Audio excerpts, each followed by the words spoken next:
नमस्कार, आप सभी का स्वागत है एनडीटीवी राजस्थान पर और मैं हूं आपके साथ शुभेंदु सिंह। जयपुर के मुहाना थाना क्षेत्र में एक पत्नी ने प्रेमी के साथ मिलकर के अपने ही पति की हत्या कर दी और लाश को एक बोरे में भरकर मोटरसाइकिल पर भरे बाजार सड़क से होते हुए दोनों आरोपी सुनसान जगह नेवटा रिंग रोड के पास लेकर के पहुंचे और लाश समेत बोरे को आग लगा दी। पुलिस को जली लाश बरामद हुई है, लेकिन सीसीटीवी कैमरे में तस्वीरें कैद होने के बाद दोनों पकड़े गए। 16 मार्च को हुई इस घटना में मृतक पति की सवाई माधोपुर के रहने वाले धन्नालाल सैनी के रूप में पहचान हुई है, जो पत्नी के साथ जयपुर में रहकर अठवाड़े में सब्जी बेचता था। पत्नी गोपाली देवी और उसके प्रेमी दीनदयाल दोनों को पुलिस ने गिरफ्तार कर लिया। यह वारदात पड़ोसी राज्य उत्तर प्रदेश के मेरठ में हुए सौरभ राजपूत हत्याकांड की तर्ज पर हुई। सौरभ की पत्नी मुस्कान और उसके प्रेमी साहिल ने मिलकर सौरभ को नशा देकर सीने में कई बार खंजर घोंपे और लाश के 15 टुकड़े कर दिए, फिर शव को ड्रम में डाल करके सीमेंट में जमा दिया था, आपको याद होगा। और इस हत्या के बाद मुस्कान अपने आशिक के साथ हिमाचल के शिमला की हसीन वादियों में घूमने के लिए चली गई। मेरठ के सौरभ राजपूत हत्याकांड में जादू टोना कनेक्शन की आशंका जताई जा रही है, क्योंकि कई संदिग्ध सामग्रियां पुलिस को मिली है। पत्नी अपने पति को वश में कर प्रेमी के साथ रहना चाहती थी। पति नहीं माना तो दोनों ने उसे रास्ते से हटा दिया। ये दोनों वारदातें आंखें खोलने वाली हैं। आज सबसे बड़ा मुद्दा में इसी पर चर्चा करेंगे कि आखिर सुहाग की हत्या क्यों कर दी, लेकिन इस पर सबसे पहले आपको एक रिपोर्ट दिखाते हैं।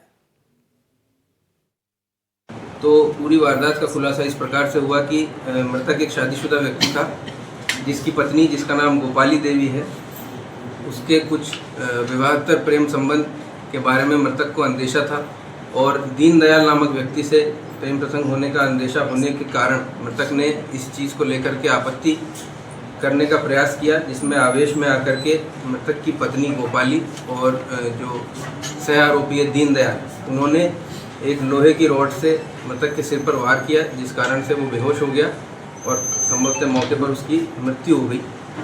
उसकी जो डेड बॉडी है उसको छुपाने के लिए और हत्या के समस्त साक्ष्यों को नष्ट करने के लिए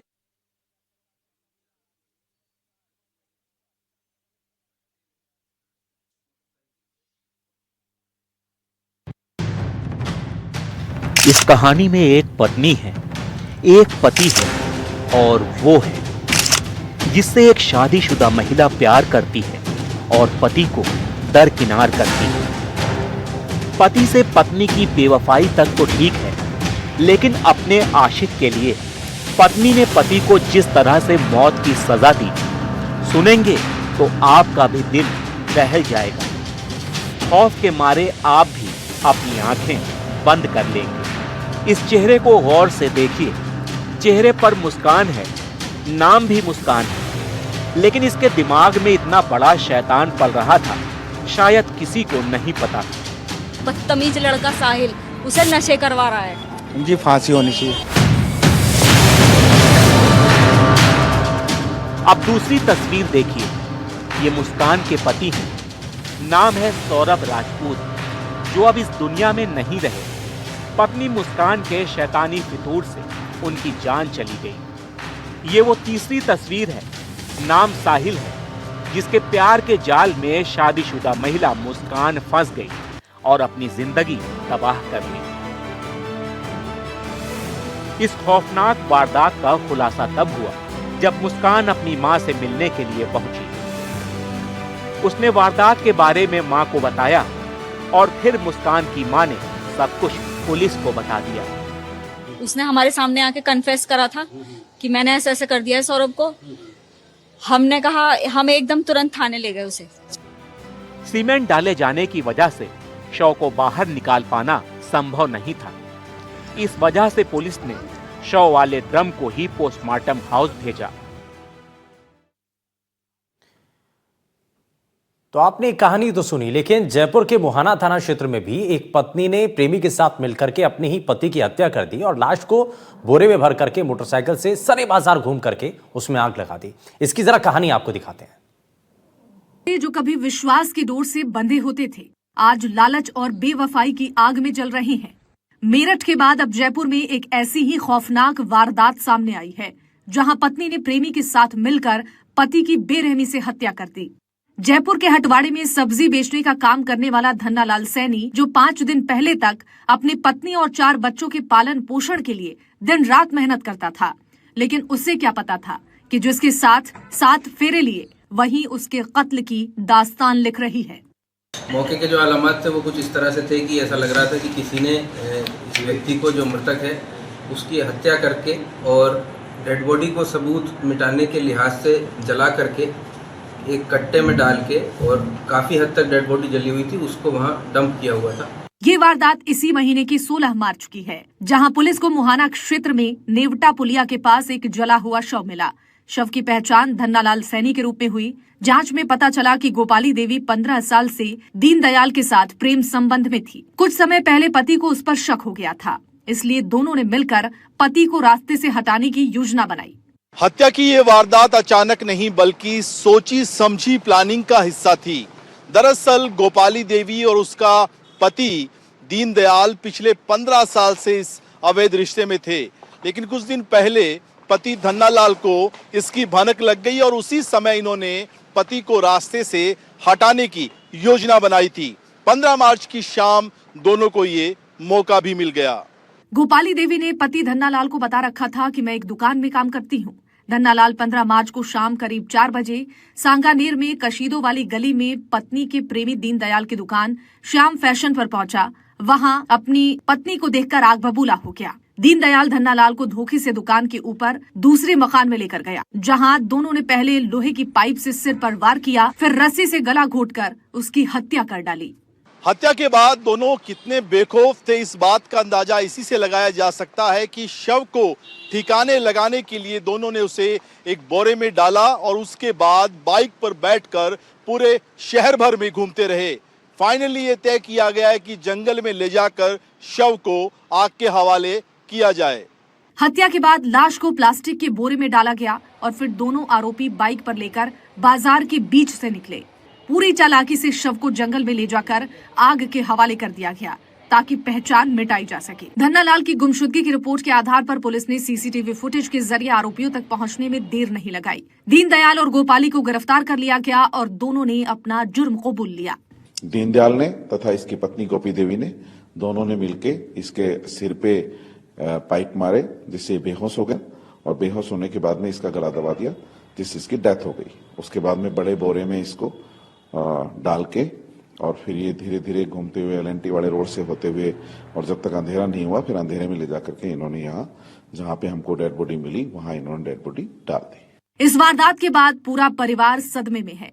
धन्नालाल के 4 बच्चे थे, जिनमें 3 लड़कियां भी शामिल हैं। बच्चों का रो रो कर बुरा हाल है। पिता इस दुनिया से चले गए और माँ जेल की सलाखों के पीछे है। बच्चों के भविष्य का क्या होगा कोई नहीं जानता। करीबन 22 से 23 साल के समथिंग की शादी हो गए थे और वैसे पहले ठीक ही चल रहा था। ये तो कुछ परिस्थितियां अभी बीच में, इनके एक्सीडेंट 2 बार हो चुके हैं, एक पहले भी हो चुका था, ये अभी हो चुका है। पारिवारिक में इनके 3 बच्चियां हैं जो कि जिनमें से हमने अभी एक की 2023 में शादी करी थी और अभी 2 है जो करीबन 14 और 12 साल के समथिंग है। एक बच्चा है 9 साल का। दरअसल ये कहानी सिर्फ जयपुर तक सीमित नहीं है। मेरठ में भी कुछ दिन पहले ऐसा ही एक खौफनाक खेल खेला गया था। मुस्कान नाम की महिला ने अपने प्रेमी साहिल के साथ मिलकर अपने पति की हत्या कर दी थी। दोनों मामलों में समानता देखिए, गैर कानूनी रिश्ता, बेगुनाह पति और एक दर्दनाक अंत। धन्नालाल चला गया, लेकिन उसके साथ साथ रिश्तों में विश्वास भी दम तोड़ गया। ये कोई पहली घटना नहीं थी और अफसोस की बात यह है कि शायद आखिरी भी नहीं होगी। जब रिश्तों में ईमानदारी गायब हो जाती है तो इंसानियत भी मर जाती है।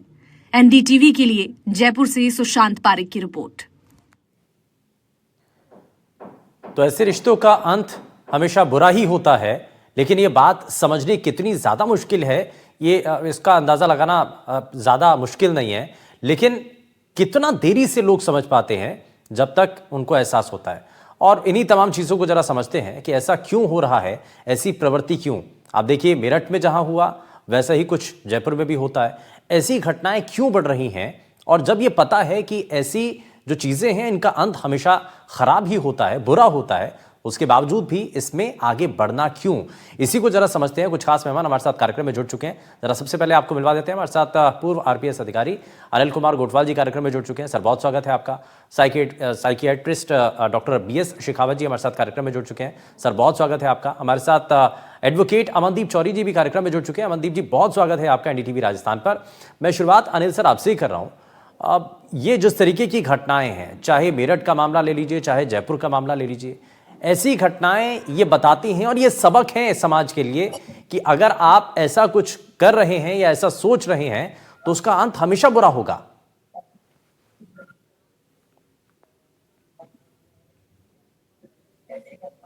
देखिए, ये प्रेम प्रसंग के साथ में विवाहेतर संबंध है, एक्स्ट्रा मैरिटल रिलेशनशिप है, जिसके अंदर की एक विवाहित स्त्री जो दूसरे पर, आप इनका एज डिफरेंस देखिए, वो 42 इयर्स की है और ये लड़का 30 इयर्स का है। इसके पास में शॉप है कपड़े की, और 16 तारीख को एक धन्नालाल सैनी की डेड बॉडी मिलती है वहां नेवटा के पास में। वहां से शुरू होता है कि ये बोरी के अंदर जलाने के लिए पर्पज से उसको लाई गई और बॉडी को डिफेस करने के लिए उसको जलाया गया प्लास्टिक के बोरे में डालकर। और जब ये पता लगा, उसका भतीजा देवीलाल थाने के ऊपर दूसरे दिन 16 तारीख को ही वो रिपोर्ट कराने आया, तो पता लगा और उसने शिनाख्त किया कि ये तो मेरा चाचा है। कहाँ वहां से शुरू हुआ, तो ये घटनाक्रम हुआ 15 तारीख को। 15 तारीख को उसने अपनी पत्नी को उसकी दुकान के ऊपर देखा, मृतक की, जो वो मृतक वहां पहुंचा, और पहुंचने के बाद में जब उसको ओलवा दिया तो दोनों ने षड्यंत्र पूर्वक उसको दुकान के ऊपर बुलाया और वहां पर इसके साथ में मारपीट की और लोहे के छड़ से उसके सिर पे मारी, और फिर दोनों ने गला घोंटकर। और ये नहीं, आप ये देखिए कि महिला पीछे उसकी बॉडी को लेके मोटरसाइकिल पे, जिसकी सीसीटीवी फुटेज, मेरा सवाल इसी से जुड़ा हुआ है अनिल सर कि दिन दहाड़े बिना किसी खौफ, बिना किसी डर के आप डेड बॉडी लेकर के बाजार में घूम रहे हैं, यानी कि कोई डर नहीं है। हाँ, ये देखिए कि ये जब हुआ और ये षड्यंत्र एक तरह से इसके अंदर पूरा इनका मान के चलिए कि ये पहले से इनका प्री प्लान था कि अगर मान लो हमारे विवाहेतर संबंध प्रेम प्रसंग का पता चलता है तो हम इसको ठिकाने लगा देंगे, ऐसा मेरा मानना है। क्योंकि वो पहले से प्रिपेयर थे मेंटली, इतना जल्दी एक्शन नहीं हुआ जा सकता। तो जो ही पता लगा 15 तारीख को होली के बाद में दूसरे दिन, तो ये उन्होंने बिल्कुल कर दिया। और उसके बाद में बेखौफ होकर और उसकी बॉडी को ले जाके, और आप ये देखिए कि कितना जल्दी सुनियोजित तरीके से जंगल के अंदर, वहां नेवटा पास में ही है, मोहाना के पास में, वहां जंगल के अंदर ले जाके, वो तो पूरी बॉडी जली नहीं, कुछ बॉडीज के ऊपर चिन्ह हो गए तो उससे आइडेंटिफाई हो गई है। लेकिन ये समाज के अंदर एक वातावरण इस प्रकार का हो रहा है, ये क्यों हो रहा है, इसके ऊपर हमें सोचने की आवश्यकता है कि विवाहेतर संबंध और एज फैक्टर भी इसके अंदर, तो ये कहावत है कि ये किसी के साथ भी हो सकता है। और लड़के को देखिए कि उसकी हिम्मत, और उस महिला की हिम्मत जिसके 4 बच्चे हैं, 3 बच्चियां, उसमें एक तो शादी हो गई है उसकी बच्ची की, वो उस एज की औरत की ये ऐसी हिम्मत और ऐसी दरिंदगी ये जो सामने आई है। ऐसे मामलों के अंदर हमारी जो पुलिस को तुरंत इसके गिरफ्तारी तो हो ही गई है, इसका अच्छा एविडेंस कलेक्ट करके और ऐसी नजीर पेश की जाए कि इनको कठोर से कठोर कारावास, से कठोर सजा इसमें फांसी तक का प्रावधान है, आजन कारावास की सजा का भी प्रावधान है। तो ये दिलाए जाने की आवश्यकता है ताकि ये नजीर कायम हो सके और इनको सजा मिल सके। ठीक है, मैं इसमें जरा शेखावत सर को जोड़ रहा हूं। शेखावत सर, एक चीज बताइए कि ये प्यार ही है या कुछ और? क्योंकि आपकी शादी हो चुकी है, आपके बच्चे बड़े हो चुके हैं, और आप जो है इस तरीके से इन्वॉल्व हो रहे हैं, और उसके बाद आप अपने पति की हत्या कर दे रहे हैं। ये कोई मानसिक रोग है? देखिए, इसमें 2 महत्वपूर्ण बातें हैं जो हमको समझनी चाहिए। इसमें प्यार जैसी कोई बात मुझे समझ नहीं आती। एक तो ये है कि पति पत्नी के बीच में जो विश्वास का रिश्ता होता है, जो प्यार का रिश्ता होता है, जरूरत पड़ने पे दोनों एक दूसरे के प्रति समर्पित होते हैं और आवश्यकता पड़ने पर एक दूसरे के लिए कष्ट उठाकर भी दूसरे का अच्छा करने का प्रयास करते हैं। हम रोज ऐसे हॉस्पिटल में केस देखते हैं कि अगर पति की किडनी खराब हो जाए तो पत्नी आगे आकर के उसका जान बचाने की कोशिश करती है। तो एक पहलू तो ये है कि जो पति पत्नी में जो विश्वास होना चाहिए और जो एक दूसरे के प्रति समर्पण होना चाहिए, आजकल रिश्तों में ये देखने आ रहा है कि वैसा समर्पण धीरे धीरे कम होता जा रहा है। और ऐसी लगातार 2 घटनाएं हमको ये सोचने पर विवश करती है कि पति पत्नी के जो बीच में जो रिश्ते हैं वो इस तरह से भी विकृत रूप धारण कर सकते हैं।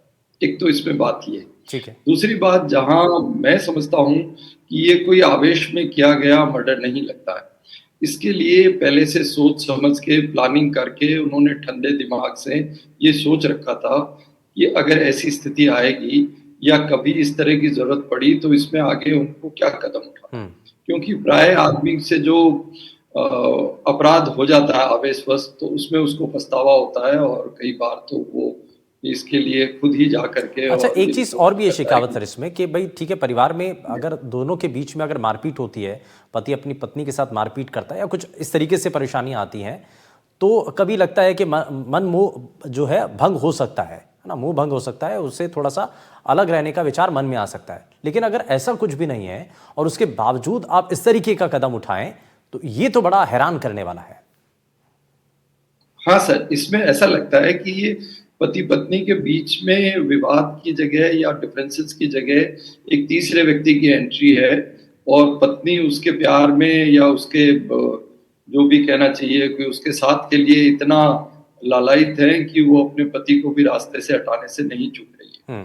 तो ये एक बड़ा सोचनीय विषय है कि अगर इस तरह समाज चलता रहा तो फिर ये कहाँ जाके इस तरह की घटनाएं थमेंगी। और इसमें मुझे नहीं लगता कि ये जिसको हम प्यार कहते हैं, प्यार तो जीवन में 60 बरस के आदमी हो जाते हैं, पत्नी हो जाती है, तो भी पति पत्नी के बीच में प्यार है। इस प्यार से ज्यादा मुझे लगता है कि शारीरिक आकर्षण ज्यादा है। जो रास्ते में जो भी चीज आ रही है, चाहे वो पति भी क्यों ना हो, तो उसको हटा करके हर हालत में जो दैहिक सुख है उसको प्राप्त करने की कोशिश जान पड़ती है। नहीं, और अगर कहीं लगता भी है कि ठीक है आपकी तालमेल नहीं बन रही है या आपको लगता है कि जैसा आपने सोचा था जीवन साथी वैसा नहीं मिला है, तो शुरुआत में अब इतनी उम्र बीतने के बाद, बच्चे होने के बाद, इतने साल बीत गए हैं शादीशुदा जीवन में रहते हुए, तब जाकर के आपको ये विचार आता है, तो ये थोड़ा सा इसको लेकर के हाँ, एक बात मैं इसमें और कहना चाहता हूँ। ऐसा है कि ऐसा व्यक्ति जो है उसको उसकी विकृत मानसिकता तो है ही, क्योंकि अगर कोई भी इस तरह की बात होती है तो उसके बारे में बात की जा सकती है, परिवारजनों को बताया जा सकता है। पति पत्नी अगर साथ में नहीं निभा पा रहे हैं तो इसके बहुत सारे कानूनी तरीके हैं और एक स्वस्थ तरीके से एक दूसरे से अलग भी हुआ जा सकता है। पर जिस तरह से ये हुआ है, इससे ये है कि ये जो भी जिन्होंने ये घटना की है वो स्वस्थ मानसिकता का प्रतीक तो नहीं है, उसमें कहीं ना कहीं विकृत मानसिकता है और इसमें क्रिमिनल माइंडेड टाइप आदमी हैं ये लोग, जिन्होंने बजाय सीधा और उचित रास्ता अपनाने की जगह अनुचित रास्ते को अपनाने की कोशिश की। अब इसमें मुश्किल तो बच्चों के लिए है ना, उनके लिए भाई पिता तो है नहीं इस जिंदगी के अंदर और माता जो है वो जेल की सलाखों के पीछे हैं। मैं जरा इसमें थोड़ा सा आगे बढ़ता हूँ, कानूनी रूप से इसमें क्या और किया जा सकता है। अमनदीप चौरी जी हमारे साथ हैं।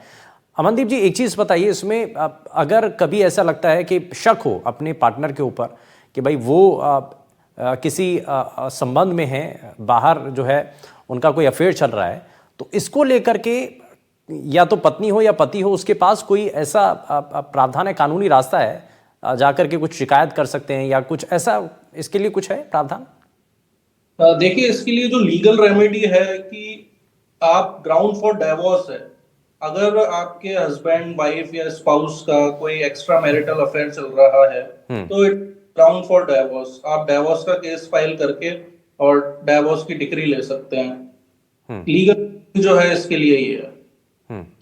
ठीक है, तो डाइवोर्स आप फाइल कर सकते हैं, लेकिन इसके लिए जैसे शुरुआत में होता है, कई बार पुलिस कंप्लेंट भी कर दी जाती है, पुलिस भी आकर के समझा देती है, धमका करके या थोड़ा सा बात करके कि दोनों में सामंजस्य बन जाए, थोड़ा सा सेटल हो जाए, तो वही एक तरीका है। उसके बाद नहीं तो डाइवोर्स का एक तरीका है। अडल्ट्री जो था it was a criminal offence, एक अपराध हुआ करता था, बट लेटेस्ट अमेंडमेंट जो हुआ उसके बाद में अडल्ट्री मतलब कि अगर एक शादीशुदा आदमी का किसी तीसरे व्यक्ति से अफेयर है या वाइफ का किसी थर्ड पर्सन से अफेयर है, तो वो एक क्रिमिनल ऑफेंस ना होके एक सिविल ऑफेंस है या ग्राउंड फॉर डाइवोर्स कह सकते हैं। आप उस ग्राउंड के ऊपर तलाक लिया जा सकता है। और अगर आपको लग रहा है कि आपके अगेंस्ट कॉन्स्पिरेसी आपकी वाइफ कर रही है किसी तीसरे इंसान के साथ में मिलके, आपकी प्रॉपर्टी हड़पने की कोशिश कर रही है या और कोई आपको हार्म पहुंचाने की कोशिश की जा रही है,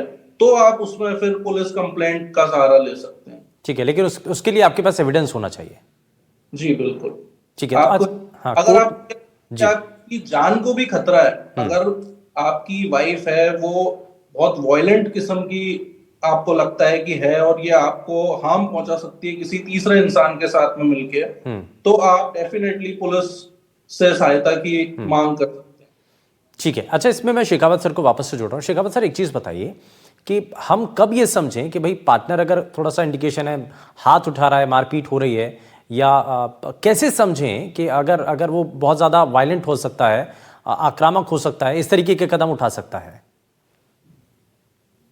देखिए, दाम्पत्य जीवन में कभी कभार थोड़ा बहुत विवाद हो जाना या हल्की फुल्की कोई नोकझोंक हो जाना तो स्वाभाविक है। लेकिन अगर कोई व्यक्ति बहुत क्रूरता से पेश आता है, बहुत बुरी तरह से मारपीट करता है और उसको इसका कोई गिल्ट, जिसको हम कहें अपराध बोध भी नहीं होता है, तो ये तो मानसिक बीमारी का लक्षण है। जैसे कुछ लोग हैं जो मानसिक बीमारी से ग्रस्त होते हैं, उनको दूसरे की पीड़ा समझ में नहीं आती, वो किसी भी हद तक डंडे से या लाठी से या बुरी तरह से पीटते हैं। कुछ इसमें अपने कल्चर का भी दोष मैं कहूंगा कि हमारे यहाँ हमेशा से ये सिखाया पढ़ाया जाता है कि पति अगर थोड़ा बहुत आपको कहे तो आपको सहन करना चाहिए, अगर वो आपको कभी कभार 2 थप्पड़ भी लगा दे तो आपको सहन करना चाहिए, पत्नी को बर्दाश्त करना चाहिए। तो ये हम बचपन से सीखते सीखते, और हमने अपने परिवारों में भी देखा होता है, खासतौर से ग्रामीण महिलाओं, और ये आगे तक चलता रहता है। और इसमें ऐसा नहीं लगता उनको कि जैसे हम कुछ गलत कर रहे हैं, लेकिन इसमें भी अगर थोड़ी बहुत ऐसी होती है तो पति या पत्नी को इस संबंध में अपराध बोध होता है कि उन्होंने व्यर्थ में इतनी सी बात को बढ़ाया। लेकिन कोई व्यक्ति इतनी क्रूरता पे आ जाए कि वो बुरी तरह से पिटाई करे और उसके बाद भी उसको लगे कि ये कुछ गलत नहीं हुआ है, तो ऐसे लोग तो विकृत मानसिकता के रोगी हैं और उनका तो इलाज होना चाहिए। लेकिन कई बार ऐसा भी होता है, हाँ जी, एक बार ऐसा भी होता है, एक इम्पल्स कंट्रोल डिसऑर्डर जिसको हम कहते हैं। व्यक्ति जब उत्तेजित होता है तो इतना उत्तेजित होता है कि उसको वो कुछ नहीं सोचता कि वो सामने वाले पे किस तरह से मार रहा है या किस तरह से प्रहार कर रहा है। लेकिन ऐसे लोगों में भी जब वो शांत होते हैं तो उनको ये समझ आती है कि उन्होंने जो किया वो उचित नहीं किया। लेकिन अगर उनको कोई गिल्ट नहीं होती, कोई अपराध बोध नहीं होता, तो निश्चित रूप से वो मानसिक रोगी है और उनको मनोचिकित्सक, यानी गलती का एहसास अगर समय पर हो जाए तो ज्यादा बेहतर है, लेकिन अगर देरी हो जाए तो वो फिर जीवन भर आप उसके लिए पछता। लोगों को इतना करने के बावजूद भी कोई अपराध बोध नहीं होता, उनको लगता है कि दूसरों को पीड़ा पहुंचा के वो सुख महसूस करते हैं। ये एक तरह का मानसिक। ठीक है, तो इसमें सबक ये है कि कभी भी अगर घर में थोड़ी बहुत तो चीज़ें चलती हैं, लेकिन अगर कभी आपको लगता है कि ज़्यादा एक्सेस में चीज़ें हो रही हैं तो घर परिवार में ज़रूर इसके बारे में आपको बताना चाहिए, डिस्क्लोज ज़रूर करना चाहिए, ताकि कम से कम ऐसा जो घटना है वो कम से कम दोबारा ना हो। परिवार के लोगों को तो कम से कम पता होना चाहिए। मैं इसमें अनिल सर को जोड़ रहा हूँ। अनिल सर, इसमें आप देखिए जो घटनाक्रम हुआ, दिन दहाड़े इस घटना को अंजाम दिया गया, दोनों साथ में जाते हैं, आग लगा दी जाती है, जला दिया जाता है डेड बॉडी को, तो यानी कि ये पहले से सुनियोजित था, सब कुछ तय था। ये ऐसा नहीं था कि उस मोमेंट पर आकर के ऐसा हो गया और उसके बाद उन्होंने ऐसा किया। शुभेंदु जी, अभी इन्वेस्टिगेशन जारी है और मेरा अनुभव जो बता रहा है, मैं जो देख पा रहा हूँ पूरे इस सीन को, क्राइम को, उसके अंदर लंबे समय से इनके एक्स्ट्रा मैरिटल रिलेशन है। तो ये आस पड़ोस वालों को पता होगा, परिवारजन को पता होगा, इवन पति को पता होगा, और पति ने इस मामले में कभी कभी कहा भी होगा, मैं जहां तक समझता हूं, और इनके ये एक झगड़े की जड़ भी होगा। मैं ये कह रहा हूं कि ये जो प्रेमी है उसके पत्नी का, वो उसका जानकार था और जानकार होने के नाते ही वो उसकी दुकान पे गया और ऊपर तक गया, उनके साथ बैठ के बातचीत हुई है, उसके बाद ही उसके साथ मारपीट हुई है। तो मेरा ऐसा मानना है कि ये उनके जो इतने लंबे समय से ये कभी छुप नहीं सकता है, ये रिलेशंस इनको पता होंगे। उसने कोशिश की होगी कि ये सुधर जाए या हो जाए, या बच्चों की माँ है सुधर जाएगी, ये इस प्रकार की, लेकिन ये जो वो है, इसमें कहीं ना कहीं एक जो इसकी शॉप है, इसकी दुकान है, आप ये देखिए कि ये लंबे समय से एक दूसरे के जानकार है। दोनों परिवार सवाई माधोपुर जिले के हैं, पास पास के रहने वाले, और यहाँ जयपुर आ गए और यहाँ बस गए। तो इनका बैकग्राउंड भी ये है कि ये पहले से पूर्व परिचित है। तो मैं ये मान के चलता हूँ कि कभी ये नहीं रहा है कि इनको पता ही नहीं चला होगा। 100% मेरे अनुमान के हिसाब से, या मेरे जो ये वो दिख रहा है, वो पता होगा और ये समझाने गया होगा। समझाने के कारण ये नहीं मानना होगा, वहां कुछ ना कुछ हुआ है। और ये पहले से तय था। षड्यंत्र इसलिए है कि अचानक मैं आपके पास में आऊं और कुछ अचानक बातचीत हो तो कोई भी नहीं मारेगा।